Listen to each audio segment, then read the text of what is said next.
ఒక చిన్న మంచి మాట లోపల ఒకరిని బాధ పెట్టడము సముద్రము నీటిలో రాయిని వేసినంత సులువు, కానీ వారిని మామూలు స్థితికి తీసుకురావడం నీటిలోంచి ఆ రాయిని వెతికి తీసుకొచ్చేంత కష్టం.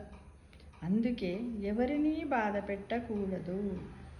ఒకరిని మాట అనే ముందు మనల్ని మనము ప్రశ్నించుకుంటే ఎవరిని ఏమీ అనలేము.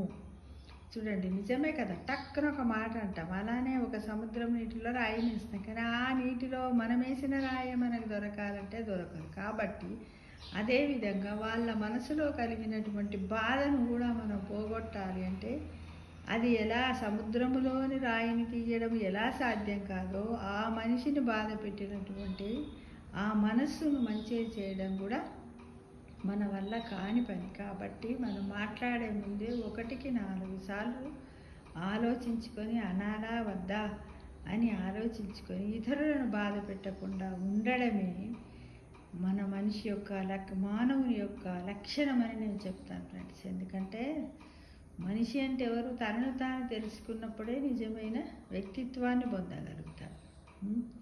వ్యక్తి వేరు, వ్యక్తిత్వం వేరు. వ్యక్తిత్వం అంటే ఏంది? వ్యక్తి అంటే ఏంది? తనను తాను తెలుసుకో. వ్యక్తిత్వం అంటే ఏంది? ఇతరులను బాధ పెట్టకుండా ఉండడం అన్న విషయాన్ని మన జీవిత సత్యం లోపల దీన్ని చేర్చుకుంటే బాగుంటుందేమో అనుకుంటున్నాను. ఒక చిన్న మంచి మాట కంటే లైఫ్ ట్రూత్ ఇది, రియల్లీ.